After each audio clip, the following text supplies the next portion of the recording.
Good morning, good day to everybody. What I'm going to do in the next 10 to 15 minutes is to share with you some perspectives on what it takes for us to personally thrive in times of adversity. As you can imagine, the topic is kind of very relevant given that we've just been through or are still going through a very big pandemic. And I want to start off by just setting a little bit of context. If you just look at what I've put up on the screen, which are newspaper clippings ranging from the 1400s to the coronavirus. What is common amongst all of these are all once in a century type events. These are once in a century type events that have the ability, or in a way, have the power to shape pretty much the next 1 to 2 decades in terms of both livelihood, in terms of life. And that's why these become so important and so kind of so dramatic. Now, typically, whenever we go through a time of adversity, and this is a really important point that I want to make, we often come out of it worse than what we were before. So if you think about a starting point, which is where we were before the crisis hits, for many people, they suffer what is called post-traumatic stress, which is we end up with a diminished quality of life, with anxiety, with dysfunction. Then, of course, we have something called resilience, and we keep hearing this word, especially in the last few months, it's been thrown around a lot. And the resilience means literally to bounce back. But what I would want to kind of argue is that resilience is not enough. In fact, research shows that for many individuals, adversity is actually an opportunity for great growth. And there is a lot of evidence that a fair number of people actually experience what we call post-traumatic growth, which is not just resilience, but actually to get better, to come out of this better, more evolved, more skillful than you were before. And therefore, the real question is, how can we increase the odds for ourselves, for each and every one of us, of post-traumatic growth? We need to show new leadership to do that. As this quote says, you can't find new land using an old map. So there's a fundamental rethinking in terms of the type of qualities leaders need to have to lead as we go forward. And with that, I want to share with you 5 practices or 5 lessons that really make a difference, that are important for leading in the future, and that are, in a way, the triggers to create what we call post-traumatic growth. I will go through them one by one, but very simply put, the first point really, which covers all, is this whole idea of character over experience. Who you are matters much more than what you've done. And then 5 ideas around bounded optimism, around pausing and then acting, about new norms for decision making, about empathy and love, about very rigorous communication, and around working with a network of teams. So let me share a little bit on each of these individually. So let me start with the first point. Character is greater than experience. And we could approach these types of events with 2 mindsets. One is what we call a fixed mindset, which is ignorance, hate, fear. We look to blame people. We get irritated easily. Versus a growth mindset, which is one of curiosity, compassion, and courage, where we're not thinking of this as a big punishment that's thrust upon us, but as an opportunity to actually learn and grow. This is really important. Let me give you 1 or 2 examples of what we mean by character. James Burke was a CEO of Johnson & Johnson. In the 80s, there was something known as the Tylenol poisoning crisis. What happened here was that some miscreants went into kind of pharmacy stores and took kind of boxes of or bottles of Tylenol, which is a over-the-counter painkiller, and inserted cyanide in them. There were 8 to 9 cases, just 8 to 9 cases of people who actually died. And the organization was trying to figure out, what do we do? How do we actually kind of deal with this? And what the CEO said was, I want to recall all the Tylenol around the whole country. There's some millions and millions and dollars of loss. And people said, do you really want to do that? And he said, yes. And they did that, and lo and behold, within 6 to 8 months, their sales had gone up even further because people suddenly built trust. Or J.N. Tata, who actually I was surprised to learn took 33 years to get permission from the British to build a steel plant in India. So we kind of complain when it takes 6 months for us to get permission from the government for something. He took 33 years to get that. So that's what you really mean by character. Let me now talk about the idea of bounded optimism. What is this really? This comes actually from a person called Admiral Stockdale, who was a prisoner of war, an American admiral and a prisoner of war in Vietnam. And he was a prisoner of war for 6 to 8 years. And what he observed was that the people who were very optimistic, like there's some prisoners who were saying, oh, you know what, we're going to be home by Christmas. This is all going to end soon. All of them died. The prisoners who were very pessimistic, who said this is the worst thing that has happened in our lives, they all died too. The ones that survived were the ones that had faith that they would prevail in the end, but were willing to accept the reality of today. And this is what is called the Stockdale paradox, which is how do you make sure you don't confuse faith that you prevail in the end by facing the brutal facts of today. And by the way, you would have seen both extremes during the crisis. So there were some who would have said, oh, this is nothing. It's like a go away in 2 months. And others who would have said it'll take 10 years. How do you actually kind of take both? And there are two elements that you need to be able to embody in order to kind of show what we call bounded optimism. The first is what we call a radical focus on what you can control. Now, of course, many of us have seen this circle of influence, circle of concern. It's very old, many years ago. There are a lot of concerns that we have, and there's a lot of influence that we have.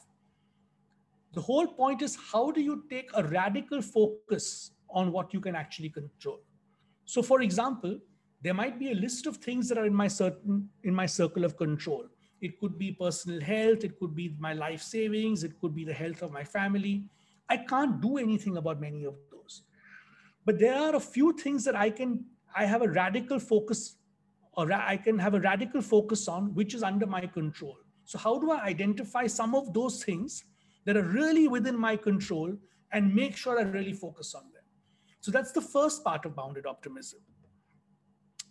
The second part of it is actually a very important idea, which at least personally I find most powerful, which is that energy, not time, is the fundamental currency of performance. So all of us get up in the morning and think about how we're going to plan our day. We say we're going to do this first and this and this and this. The interesting thing is that more important than managing our time is actually managing our energy. So if you think about this, which is there are times when I might be performing very high, which is on the y-axis, the top part, and times when I might be performing low. I mean, I as an individual. There are times when I have what we call positive emotions and times when I might show negative emotions. This gives us 4 zones. The first zone is what we call the performance zone.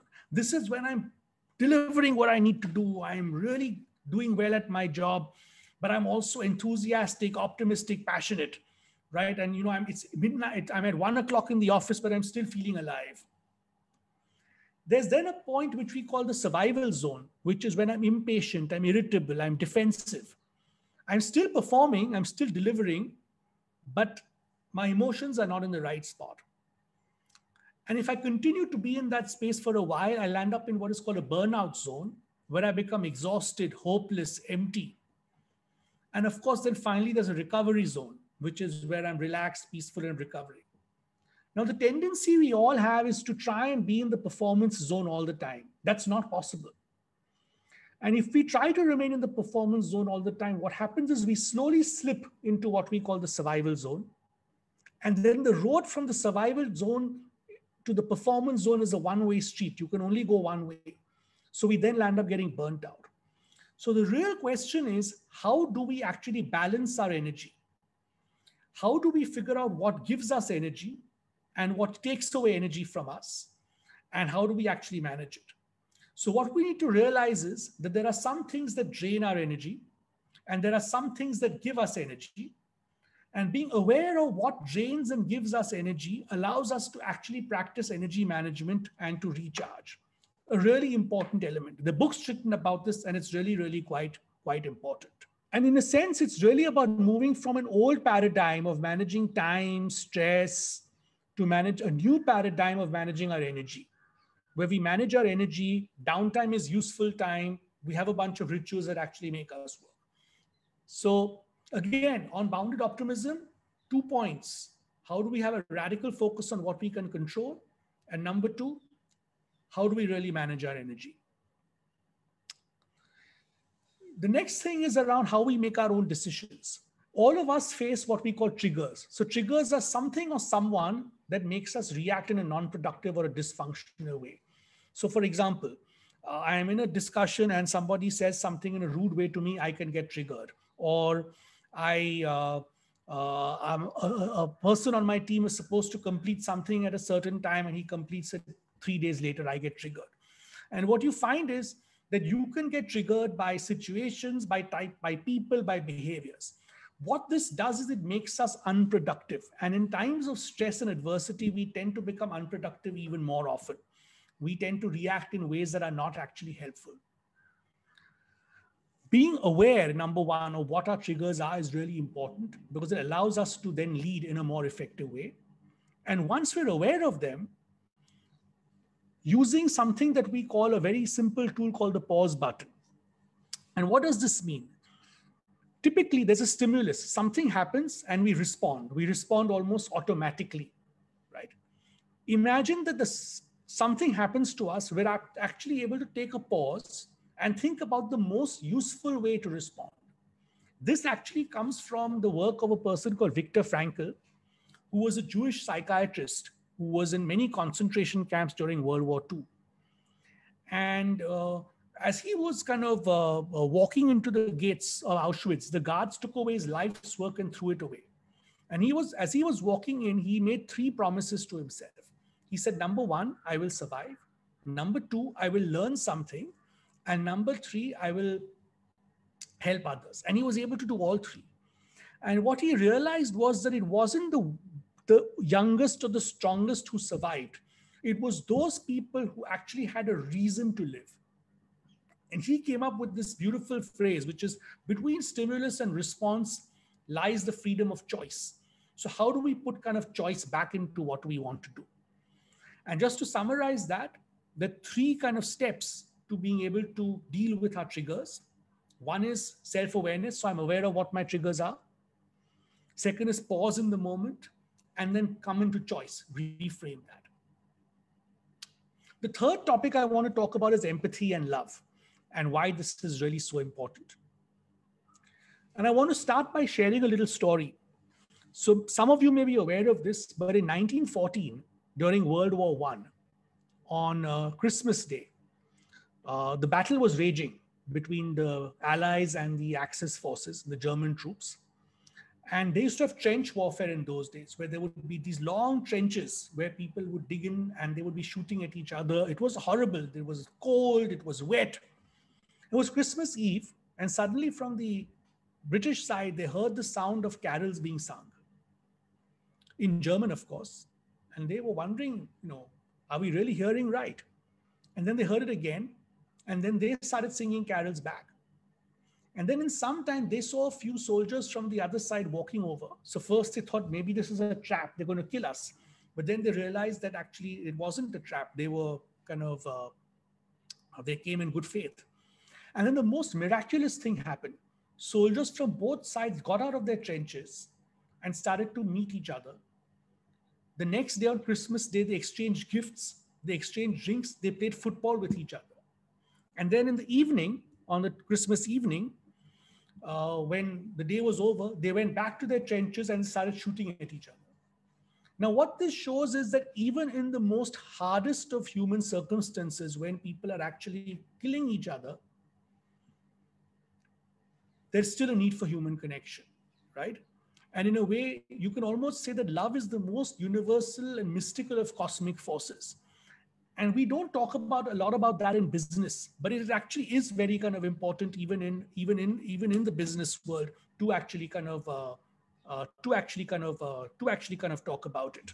And what this talks about, this whole idea of emotions, which is over time in the business world, we've gotten rid of all emotions, right? But we need to understand three things: that no emotion is good or bad, each have their place. We may like certain emotions over others, but we need to be comfortable with all. And in that context, learn how to show empathy. And what is empathy? Empathy really is the ability to be in someone else's shoes and understand how they feel. Listen to them, let them vent, summarize their story, connect to their emotional experience. And what we find is that empathy and love is actually one of the most important leadership qualities that's going to matter going forward. The fourth point I wanted to talk about is around the communication to the organization. And how do you actually communicate? An important thing here is to differentiate between what we call a plan and a story. So a plan is what we put down in PowerPoint. We're going to do this, we're going to do this, we're going to do this. A story is a narrative that's going to give people hope and to inspire people, right? So the way the plan is the most direct way to get from A to B, a story is the most interesting way to get from A to B. And really, to explain where you are going, you tell people your plan. To inspire them to go with you, you tell them your story. And therefore, the story that we tell our people, the story that we create to inspire, becomes really quite important. And once we have our story, it's important to have four things. Keep four things in mind. Have one story, so you can't have everyone saying different stories. Transparency and radical truth. One voice, so align it. You have three people saying different stories, and repeat it. Keep repeating the story over and over again to inspire people. And the last point that I wanted to talk about was, how do we involve more people? So normally we make decisions based on a gut experience or on past experience or on gut. In crisis, neither can really be relied on. Hence, we need to identify people who we can bounce off ideas from, get their inputs, and finally make decisions ourselves. So those are kind of some of the ideas that I kind of wanted to kind of put back to you. So really kind of 5 points, or a couple of 5 points. Number one, the idea that we can thrive in crisis, right? We can actually put in place a set of practices that allow us to thrive. That's number one. Number two is that there are 5 practices that help us to kind of do this. Overlying all of that is the idea that character matters more than experience. And the 5 practices are bounded optimism, which is faith that we'll succeed in the end, but face the reality of today. Pause and then act. Be aware of our triggers. Show empathy and love. Communicate with one story and keep communicating, and involve more people to make decisions. And I just like to end by sharing a few lines in this time of great change, which is the following. So the old order changeth, yielding place to new, and God fulfills himself in many ways, lest one good custom should corrupt the world. Out of the ruins of the old, like a phoenix, emerges the new. Just as you and I will perish, ages have perished in the world and will continue to perish in the future. This is the law of the universe. Nothing lasts forever. Thank you.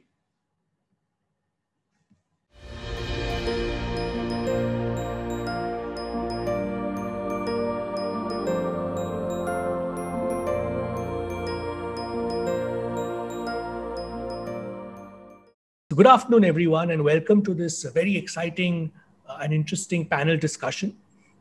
We have, of course, Santhanam here and Jay as well. And let me dive right in by asking both of you kind of an opening question, which is just any overall kind of framing thoughts on leadership, and specifically, why is leadership so important during a crisis? And maybe, Jay, we can start with you. Okay, thanks, Faridun. Great to see you, Santhanam. It's a pleasure to be here. I think for me, leadership is not about, generally we think leadership is about at the top of the organization or the top of an institution. I think leadership is a characteristic that has to exist across the organization, all the way down to the bottom, right up to the top.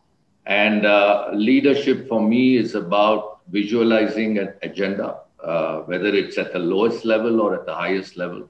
It's about enabling the execution of the agenda. It's also about people, centrally about people. It's about being the flag bearer of excellence in whatever you do. And it's about custodian of the purpose of the organization. And here I would like to talk about leadership in the context of every individual. I mean, we have to lead our lives, right? When we say lead our lives, we can either exist in meaningless purpose or lead a life which is meaningful. And there are aspects of leading our own lives which are important even in the context of an individual and an organization, even when they don't have people reporting to them. And as a leader of people, obviously, the agenda becomes that much more complicated. So I think it's a very critical capability that cuts across the entire organization. And particularly in moments of crisis, where there's such a huge asymmetry of information that causes huge amounts of uncertainty. The leader's role is to bring a certain point of view, clarity, confidence, so that people have a thing saying that I've got somebody who's got my back. And I think this is a very important role that everyone as a leader has to play this role. So it's extremely critical in times of turbulence. Lovely. Santanu? Yeah, good afternoon, everyone. I think Jay put it absolutely wonderfully. I don't think I can add too much to it, but I'll give a perspective about what is it that the leadership must be doing in this particular period. I think in some sense, I would like to give a biological analogy. I think many of us are familiar with the corpus callosum, which is really connecting the left brain and the right brain and makes it holistic. I think a leadership is about connecting the emotional energy, anxieties that people will face during a crisis with the rational response that you have, a whole series of response. So for me, leadership is like this corpus callosum, and which really connects up this. Mm-hmm. There's another way to look at it is also out there in the external world, be it economy or the ecosystem of customers and competitors and other things. Take because it's very fuzzy for a large number of people. How do we make sure the internal actions and aspirations are aligned to the external world? So, which is very somewhat similar to what Jay said, is really being a bridge during this period is very important. The second one, I fully agree with what Jay said, is leadership is actually not at the top. It resides in almost every individual. And you find that what I call as a distributed leadership is central to managing a crisis, because if you centralize everything and then have one or two people managing to be leaders and everyone as followers, you're not going to deal with the crisis, because the crisis is many dimensions and you need multiple leaders who become situational leaders. So therefore, for me, leadership is a distributed activity, and the important job of the top management is to make sure this distributed leadership emerges during the crisis. Excellent. So just taking off from that, Santanam, and maybe we'll start this one with you. What is different in terms of how people lead during times of turbulence or times of crisis? I think I don't normally like to refer to the term VUCA because it has been abused for the last probably 20 or 30 years. So therefore, but really speaking, it has been an extremely uncertain, complex world with tremendous amount of multiple scenarios emerging. Now, I think, again, I want to go back to what Jay said. It's very important for us to give a point of view. And the point of view is not fixed, but the point of view has to be, there are many scenarios can unfold during this period. And preparing the team and all the entire company to be able to manage these multiple scenarios. And also bring in a certain amount of understanding and clarity is what is possible. And one of the things that we talked about also during this period is how do we encourage people to act swiftly without fear of failure?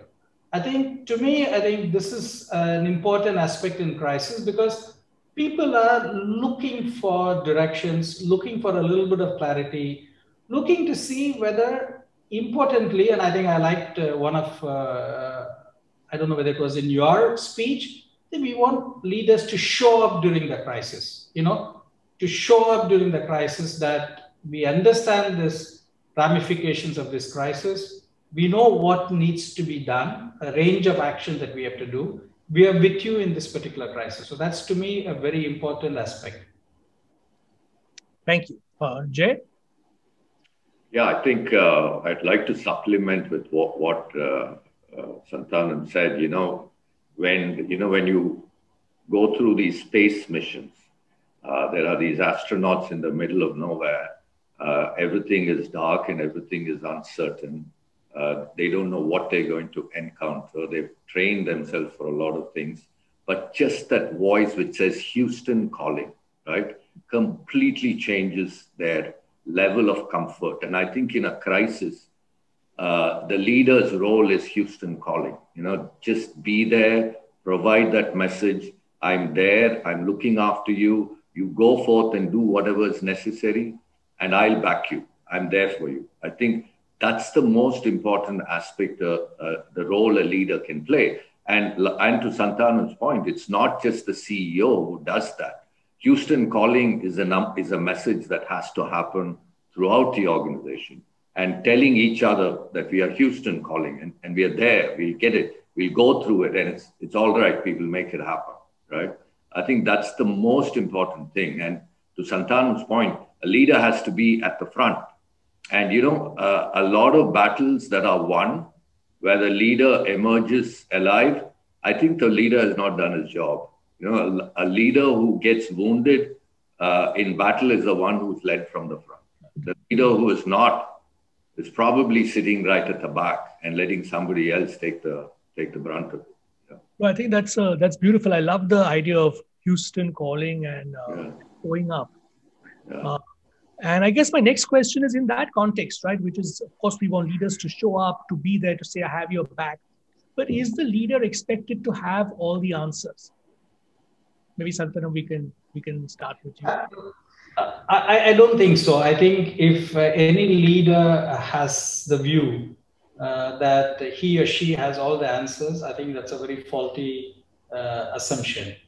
All that the leader can have is a range of possibilities and the range of action that is possible. I don't think the company or the employees expect the leader to be having all the answers. And I want to add a couple of dimensions, which refers to some of your talk on the emotional dimensions of this whole leadership. I think authentic leadership is crucial. I think people have to understand you're a human being, you have your emotions, you have your energy, and you connect with people. And you have the same uncertainties, but you're able to connect what is happening externally with what we have to do. And I think if you have that authenticity and you're able to present that to people, I think people will realize that you don't have all the answers, but together we can discover or invent all the answers. Jay, I really love that metaphor, Houston calling. I'm going to use that in some of my discussions with my teams. Thank you for that. Yeah. Thank you. Yeah. Jay, anything to add to that? If a leader has all the answers, Faridun, I would be very suspicious of that leader. And I think we are all human beings at the end of the day, and we don't know everything. So for me, a leader's thing, the presentation is about confident vulnerability, I love that. The vulnerability should be exposed, and you can't come in there some sort of a superhuman, because people disconnect with superhumans. They don't exist in real life, right? So vulnerability should be there, but it should not be knee-shaking vulnerability. It should be confident vulnerability. And conversely, instead of answers, the leader should have the ability to ask questions, right? That's more important than having answers.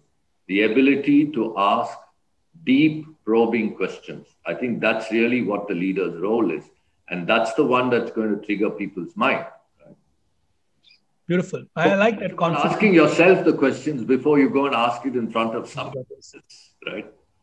I think that's a beautiful phrase, right? Confident vulnerability, because we all know the importance of vulnerability. But if you have, I think the difference between knee-shaking vulnerability and confident vulnerability is actually a beautiful point. So you both spoke about some form of empathy or connection. You started off by talking about emotions, right? But why is empathy so important during such times, and how can we as leaders actually show empathy? Can I go in? Faridin? I think, Jay, you have this incredible habit of taking words out of my talk. I'm so sorry, Santana. You use the word confident vulnerability. I often use the word confident humility. The leaders have to be confident, but humble enough to know that you don't know enough, and but together you are able to find a path to whatever we want to be. Faridin, what is the question that I just in my talk I just forgot? Why is empathy so important during such times, and how can we as leaders show empathy? I think empathy is really at the heart of whatever we talk about as emotional intelligence, and I think putting yourself in the shoes of your employees and your customers and your stakeholders is at the heart of, if an enterprise wants to be successful, we have to do that. Now, it's not easy to do that because it's not easy to look at during this particular crisis. We have something like 30% of the people working extraordinarily hard. These are the people who are out in the front leading small teams. But we still have 70% of the people who are working from home who don't have a complete job, because if you have a shop floor employee and your shop floors are not running, you're not working and you're sitting at home, you're vulnerable, you are worried sick about your job, you're worried about your family's health. Now, it's absolutely important for leaders to recognize, as much as we encourage the 30% of the people to go and make things happen, the remaining 70% of the employees, we need to make sure that we understand their vulnerabilities. We say that we are there for you. And I think this is one of the important things, because in our priorities, as much as we focus on the leaders who are making the difference, it's also important for those who are left behind to be able to constantly worried about their vulnerability, their insecurity. How do we deal with that? And this is one of the things, at least I'm sure many groups, including the LG and others, have done the same. We made sure that we don't have a pay cut. We made sure that the increment for the previous year was given. So that is a sign of a confidence that we understand that you are worried about your things. So this is one of the little things that companies can show. Mm-hmm. Jay, anything to add to that? I think in periods of crisis, the level of stress for any human being is very, very high. The uncertainties that come with it, their families, their future, their careers. Just about everything that you've taken for granted in life is now up for grabs. You don't know what's going to happen. And I think at that point in time, providing that right kind of understanding and saying that, don't worry, we are there. We will make sure that, we will collectively coast through this, I think is a very critical thing. I mean, it's not about leadership. It's about being a good human being, right? And I think as a leader, if you're not a good human being, then you're not a successful leader. Hitler is not a great leader because he was not a good human being. So you need to be a good human being. And I think empathy is about that foundational human quality of being sensitive to somebody who's got all his brains running in 20 different directions about wondering what the future is, right? And if you're able to be that calming influence, and you're expecting that person to go out and make things happen, right? How can he carry the personal burden and the burden of the organization? You've got to do something to remove his personal burden, right? And that's critical. Without that, your organization is not going to survive. Right? So, in linked to that, there's a very interesting question that's come from the audience, which is there is an increasing amount of productivity pressure from those who are working at home, which can lead to stress and anxiety because of inherent limitations at home. How can people, how did your organizations handle that? So you must have had many people working from home. Was there an issue? How did you handle that? Yeah, Faridin, I think this is an important question because even after the crisis is over, it's very likely that we'll have more work from home because it is possible to do that and it's quite effective. The first thing in the early stage in one of the town halls, our business leaders, all of us put together, said, look, this work from home means we are actually intruding into your home. We respect your home. We respect your privacy. And I'll tell you, in one of the early digital digital town hall that we had, we found in one of the images a child coming in. The child was coming in to talk to the father. And some of us just stopped our discussions and conversations and actually dialogued with the child for about a minute. And what it did was, we respected the home environment. We said that we are intruding, our work and our office is intruding into your personal space. We respect that, and that's a high priority for us. And we said this, and this made a huge difference because, in fact, every time I used to have a conversation with that person, the child used to come and wave and say, hello, uncle, how are you doing? And go back. And I think it is a simple bonding that you do over a small gesture, and it was spontaneous. It was not something which was thought of. It was a spontaneous one. And I think that is very crucial. We also made early on that we should try and restrict our work between 9:30 and 5:30. That do not assume that because everybody is working from home, they're available to you from 7 o'clock in the morning till 9 o'clock in the evening. And we also know that many of them have spouses also working. They have a physical space problem.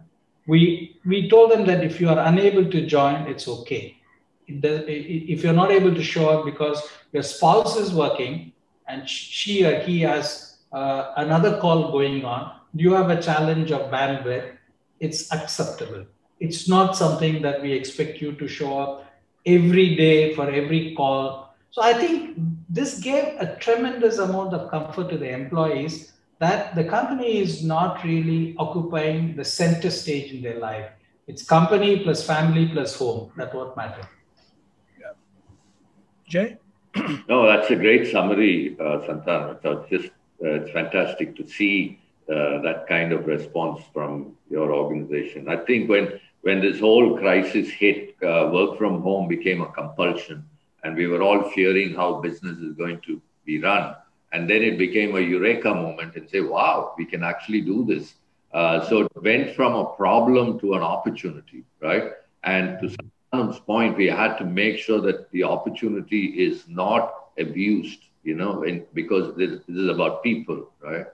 And what we find is you can't have a one-size-fits-all solution for work from home because each person's context is very different. So you have to have a very segmented, flexible play in terms of enabling people to do.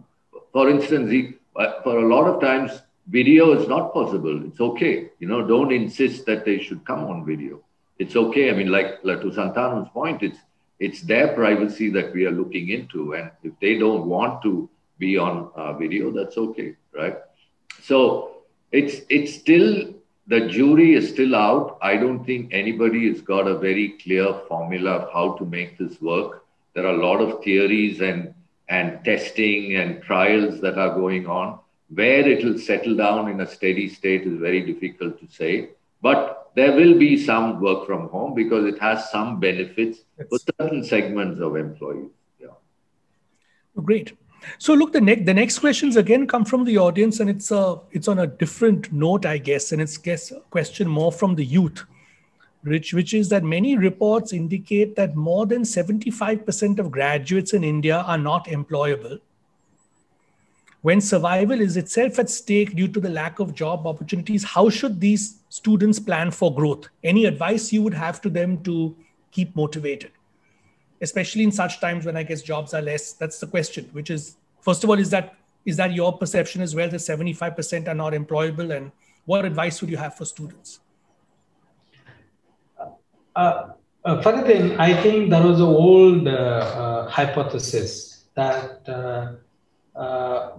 I think it was directed towards the educational institutions to get the students to have a holistic and general perspective. Now, unfortunately, this particular thing is being bandied about by everybody, saying that every student that is coming out of an educational institution is unemployable. And that has actually led to a confidence, crisis of confidence amongst the youth. I genuinely believe that across India, thanks to the privatization of education, especially the engineering education, today we have a 10x number of talented people available. And surprisingly, maybe because of all this emphasis on employability and other things, we actually find them significantly better than what we were at that stage when we were at their age, maybe 30 years ago.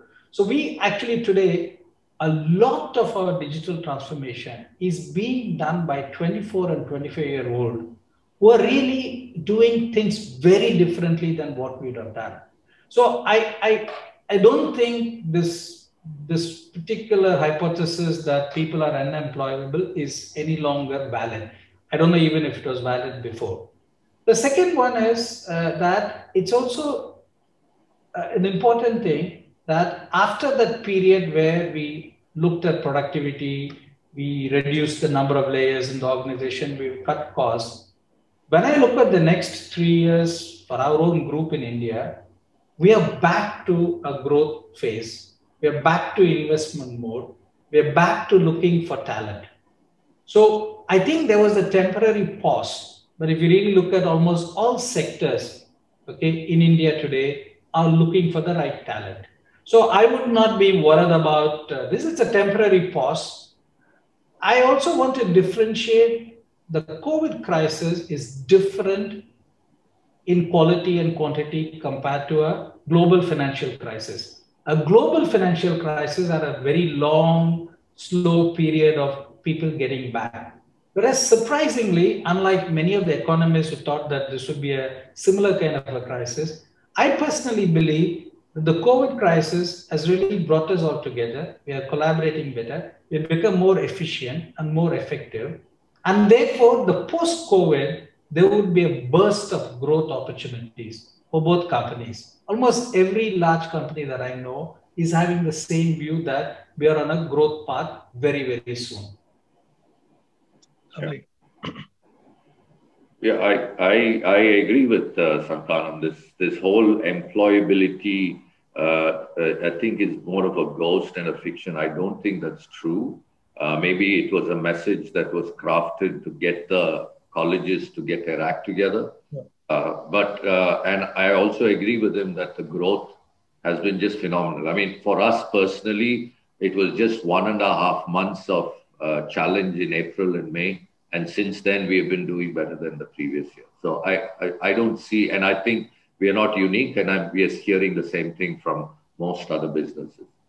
Now, that's on the crisis level. But I think the concern that the youth should have is not so much employability, but the value of employment, right? And that's squarely, they have quite a bit of a responsibility in increasing the value of their employment. You know, if you're not skilling yourself, latest generation of skills, like what Santanam was talking about. If the 24-year-olds are making the transformation in such a large organization as his, that's a skill that they have built. It's not that the specific college that they went to, it is their own initiative, right? And the government has come forward through NASSCOM. They have created this huge free platform for everyone to go and skill themselves, right? And students have to take that initiative, talking about leadership in your personal life. And this would be an example of that, right? Yeah. No, that's. I think that's a very good point, right? Because this whole point that universities are not doing enough has been going around for quite a Yeah. long time. Uh, let's talk a little bit about decision making, right? So there's a question around how is decision making different in terms of crisis, with a thesis being that in the past, maybe a couple of years ago, you could make decisions primarily based on your gut instinct or based on pattern recognition. And now, because things are so complicated, neither of those two really work. So, what, if anything, has changed in the way you personally make decisions today versus, say, 5 years ago? So on the decision making, I think it is much more of the scenarios that you evaluate. I think you don't put a very strong analytical value to a decision, but you really deal with certain amount of probabilistic scenarios. So I believe that what is most important during this period, especially for the leaders, is to unfold the several scenarios that are possible and prepare the ones which are more likely to be happening, and then prepare the organization with clarity that these are all the various things that are possible. And I think this crisis has actually opened up huge amount of opportunities for individual companies. I can't speak for all the companies. For instance, in our own, we were being dilly-dallying about a close customer connect. We are a strong B2B company. But just after that, we are in the building materials. Just after that, we have the consumer. We were not reaching out to the consumer. This particular crisis has said that how do we move from a B2B company to a B2B to C company? And that kind of opened up several possibilities, and then people started to act on some of those. And so therefore, I have a feeling that decision making is in terms of opening up the various possibilities and preparing yourself for that. A little bit of creativity is required in identifying the scenarios, but really after that, it's a deterministic thing. I mean, if you have a particular scenario, then what are the set of things that you have to do? But the creative part of it is in identifying the possible or the plausible scenarios. And I think it was there in the past. I think it was not that this was not there. I think during this crisis, the complete uncertainty in which this whole crisis will develop has actually opened us to look at this in the probabilistic scenario that I talked about. Mm-hmm. Yeah, I think I agree. I mean, it's about scenario planning because you're not sure which scenario is going to unfold, and the one that you have chosen doesn't unfold. The degrees of freedom that you have to switch are very, very low, right? So as opposed to in a steady state, normal circumstance, you pick a direction that you want to go. And if you have to change, you do have the option to switch. But in a crisis, those options are not necessarily readily available. So I think plan B mode of working was very, very important. You know, you have your plan A, but you need to have a very, very strong plan B. And that became accentuated. The need for a plan B got accentuated in this crisis. But for me, this is very interesting because when a crisis hits everyone, everyone's behavior changes. And therefore, the confidence with which you experiment with things to get over the thing is very, very high. Your degrees of freedom that you employ in exploring very novel, innovative solutions is very, very high because you have nothing to lose and everything to gain. And it's a crisis that is shared by everyone. So you're okay. I mean, even if you fail, you can explain it, hey, it was a crisis, right? And for me, it is very interesting that companies that do real breakthrough change in their business are the ones who are able to simulate that crisis mode for themselves when the crisis is not there, right? So if you look at, we're going way back when Amazon started, it was the visualization of the opportunity was effectively a crisis, right? And say, how is internet going to change commerce, right? And his point of view was about a crisis for the brick and mortar guys, right? Now, how do you galvanize a company to believe that crisis and make it happen. I think for me, the biggest lesson is how can you create these kinds of scenarios inside, even when there is no external crisis. Yeah. Great. So we spoke about this a bit earlier about connecting with the organization and giving people confidence, right? So there's a lot of talk about the importance of communication and storytelling, especially during times of crisis. So what tips would you have for leaders out there? And maybe also share a little bit about how you handled that over the last year, right? So what did you do to communicate? What message did you give the organization at different times? And how did the organization respond? Yeah, I think historically as leaders, we've always used PowerPoint as a tool. And while PowerPoint is a very nice tool to concentrate ideas, but it doesn't capture the imagination of the people, nor does it inspire the people. So I think over the last many decades, I think almost all the management literature talks about the narrative. How do we really give a narrative? And the narrative has multiple storylines. It is not that there is one narrative. So the most important narrative for this, during this crisis for us, was that we have 4 phases in which we are going to be coming out of this crisis. We don't know how long it will take. So the narrative that we had was, firstly, let's survive, which means protecting and preserving what we have. Then we talked about the revival story. That means we have to restart and revive our business operations. Then improvise. And lastly, thrive, which is really the theme of this particular conference. So one of the most important things is the moment we as leaders develop this narrative, we discovered that people understood what phases they were in. And they were able to say, look, I'm in the phase where I'm surviving. Experiment a lot.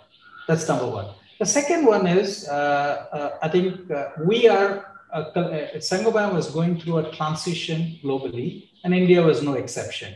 We were combining all the businesses into a regional unit, and we had 6 businesses reporting to me in India, and they were very strong performing silos. What we did was, we made sure a story of a success in one location is well understood and people are able to emulate that. So for me, I think much more than just the PowerPoints and the communication, if the thread of story of survive, revive, improvise and thrive made an instant connection and people were motivated by it. I would not say inspired, but motivated by that this is possible.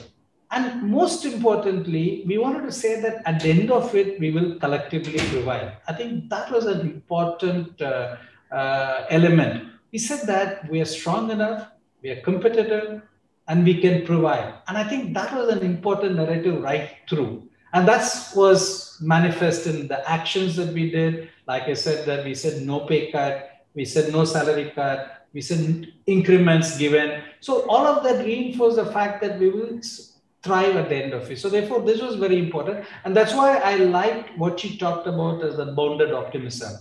I think we knew we will come out of it, but it's not going to be a cakewalk. It's not going to be an easy pass through. That's really what I wanted to say on this subject. I think storytelling is so important, first to yourself. I think you need to stand in front of the mirror and keep telling yourself a story that you get to a point where you start believing in that story and you're able to pick the visceral, emotional pieces of that story that you're able to tell with great levels of credibility when you start speaking to people, because you've got to believe in that story. It's, when this happened, we had to go back in history to see, this is not the first time humanity has been hit by this, right? And humanity is still here in having been hit a couple of times in this way. People survived, right? So what was the story then? What did they do, right? And what were the lives? What was the impact? That quite a bit of it we learned.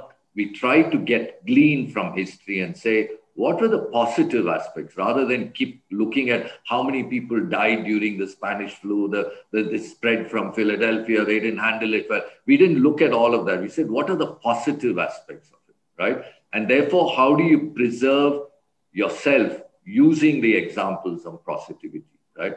And the second part that we said is, what are the foundations of this company, right? And the foundations have to be protected. You don't do anything that's going to be weakened because we believe there is a future for us, right?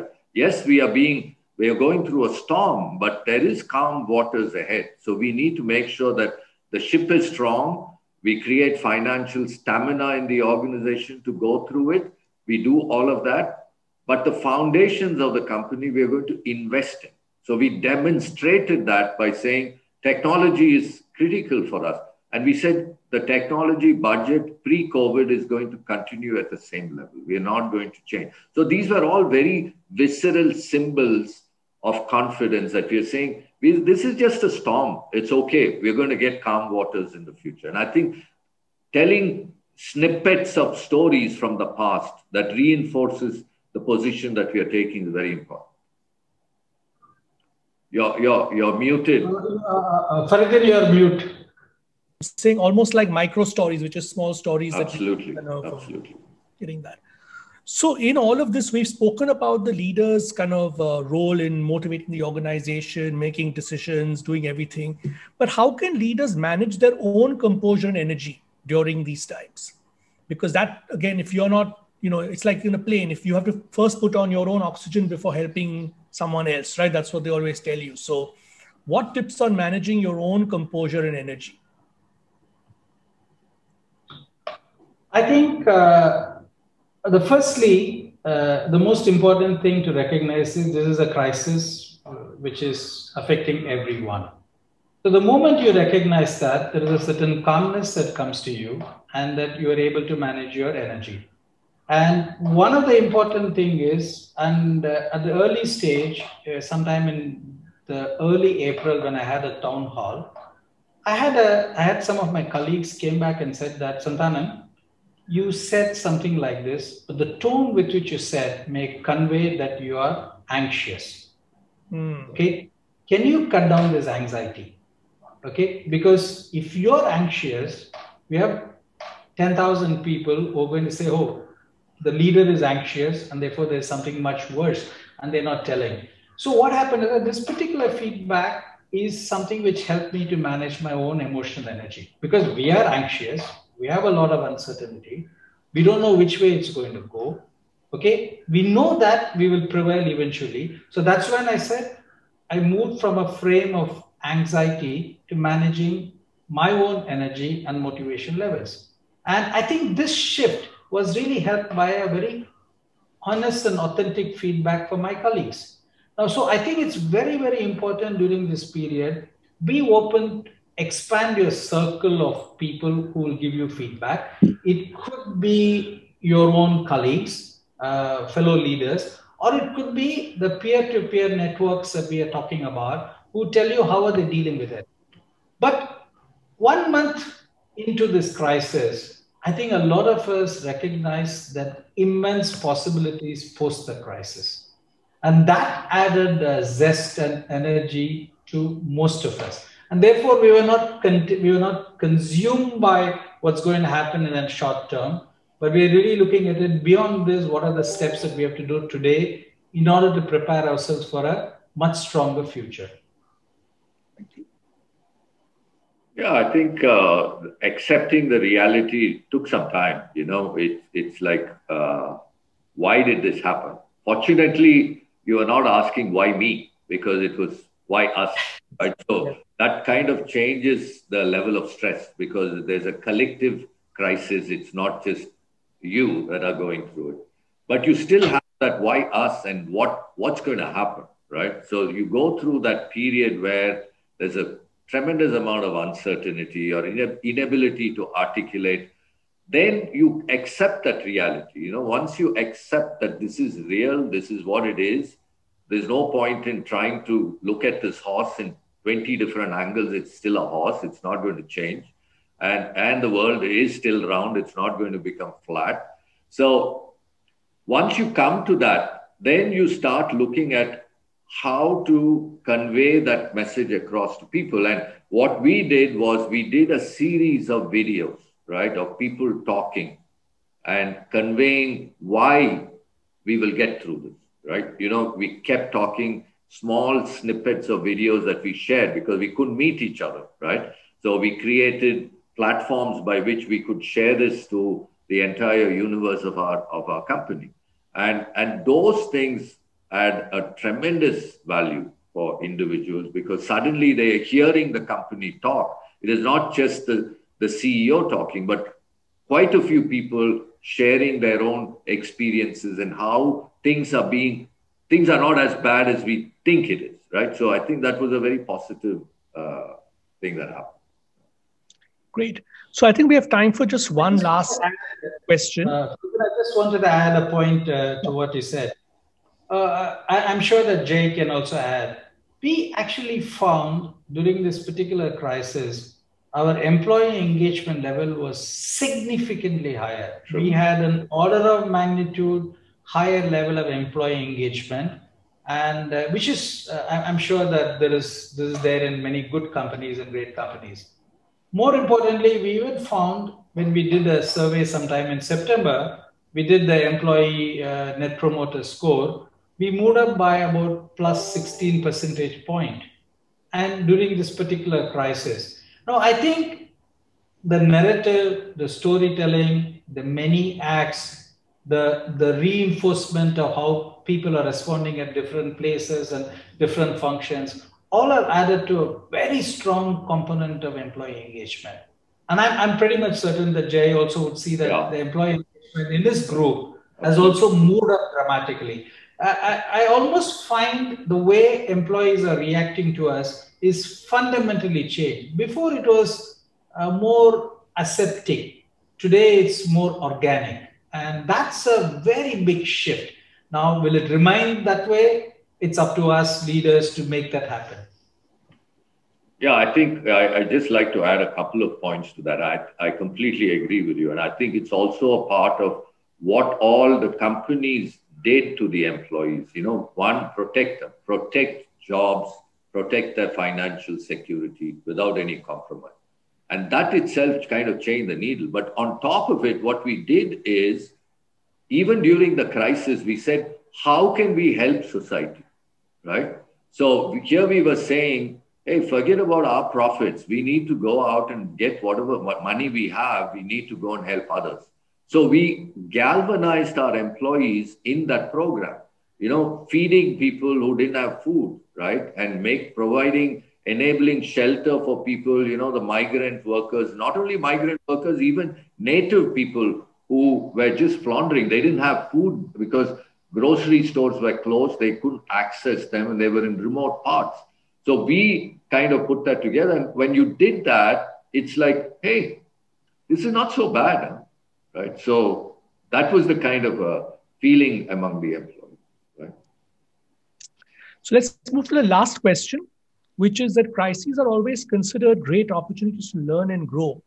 So how can one make the most of this opportunity, right? They always say never waste a good crisis, but how can you make the most of an opportunity like this to actually learn and grow yourself? Yeah, so I'll talk about what are the few foundational changes this crisis has done to us as a group. The first one, I talked a little bit about that. I alluded to that. We strongly crafted during this particular period the purpose of this organization. It was also something which we're a 355-year-old company globally in many countries. We took 355 years to craft our purpose. And right through this period, okay, we had thousands of engagement across the world to craft our purpose, and which reflects what we do and how we are going to go about that. I think that has been a very unifying theme. The second one I talked about is it ushered in the digital transformation rapidly. Okay, I think March 12th, we shut down. We actually shut down about 12 days before the Prime Minister announced the lockdown. We shut down on March 12th. On March 12th, we were still using WebEx. By March 15th, we had about 5,000 people connected on MS Teams. And this digital transformation, which in our plan was supposed to take 18 to 24 months to do this gradual step-by-step process of digital transformation. I think this digital transformation came in rapidly and people adapted to it like duck to water. The third one is simultaneously we discovered that if we are adopting digital so dramatically, the customers, eventual customers, the consumers are going to do the same. So we said that we have to relook at beyond our B2B model, look at the B2C, B2B2C. The fourth and the important thing is we were talking about gender diversity and including women in our employee strength. But as a manufacturing company, our ability to attract women in variety of areas was limited because we said that this is not possible. This person has to be there 7 days, 6 days a week in the factories. This digitalization of the work and the ability to work from home has actually changed our mind about gender diversity in the group. And today, many of our people who had kind of hypothesis and I would not say misgivings, views that it will be a challenge for a pure manufacturing oriented company, material science oriented company to employ women. So in these, we changed dramatically. So gender diversity, we discovered our purpose, we started our journey on B2B to C transformation. In many of this was really, all of this happened in a very, very short time. And the last part of it, which I probably Jay would also touch upon, is really we reached out to the external stakeholders, our customers, our vendors, our partners.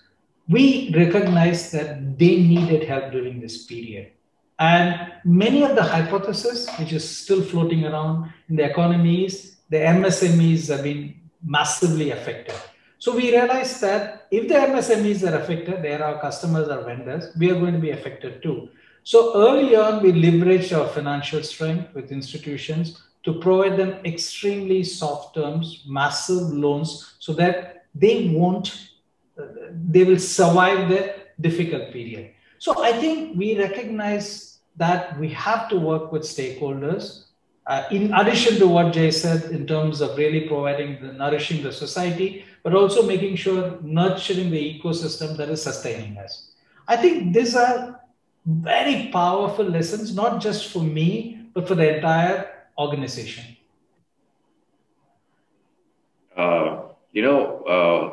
It's amazing how Indians are, when there is a crisis, their ability to become selfless is extremely high. And this crisis demonstrated that amply, not only in our company, but across society, across this country. You could see examples of people selflessly reaching out to people who needed help.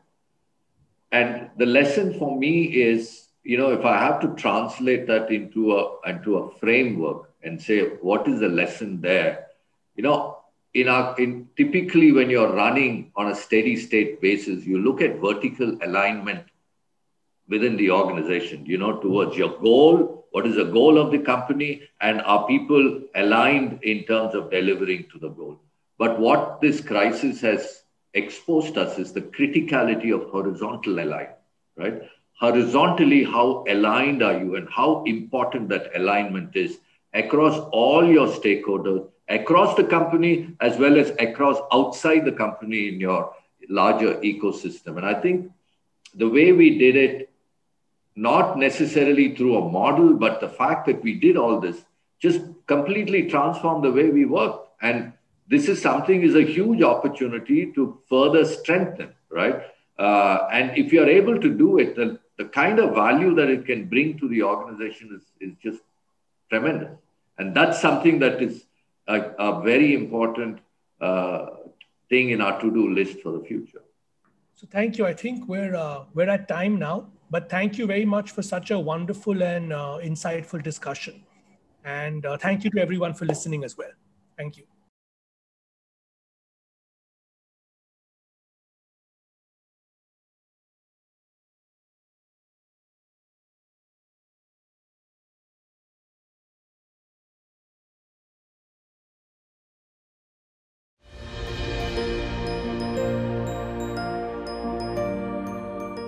Good afternoon, one and all.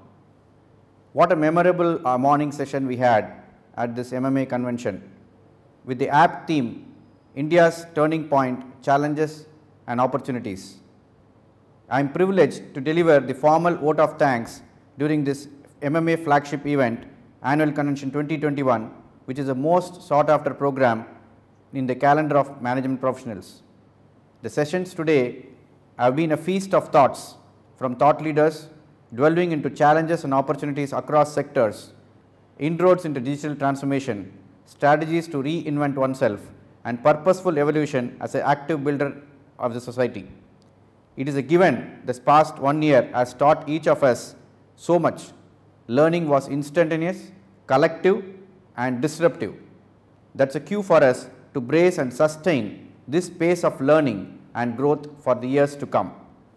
We are indeed grateful to all the distinguished speakers who took the time off from their busy schedule and agreed to our request to address the delegates during this convention. I would like to thank McKinsey & Company for associating with MMA in conceptualizing and designing an outstanding convention as a knowledge partner. Our special thanks to Mr. Naveen Unni and Ms. Fatema from McKinsey for their support in putting together the agenda for the convention with the galaxy of speakers. I congratulate the winners and thank all the teams which participated in the 24th MMA competition for young managers conducted virtually as a prelude to MMA Convention 2021 on the theme of the convention. I thank the panel of judges of the 24th MMA competition for young managers for evaluating the written and oral presentations and selecting the winners. I thank the distinguished invitees and past presidents of MMA for their support and guidance all the time. Our sponsors, our conventions of this magnitude and stature can only be organized with the support and involvement of the industry and organizations. I particularly acknowledge the debt owed to us by the convention sponsors and partners in making this convention a reality and a grand success. The sponsors' support has been acknowledged in the convention brochures as well as during the convention. Thank you once again, delegates and the sponsoring organizations.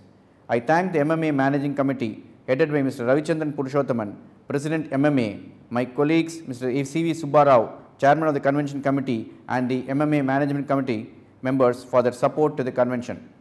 I thank Isha Foundation for sharing insights from Sadhguru, Mr. Chokkalingam for outstanding work behind the camera and presenting the great convention, and Mr. Shankar and Mr. Sheikh from Live IBC for streamlining the convention seamlessly.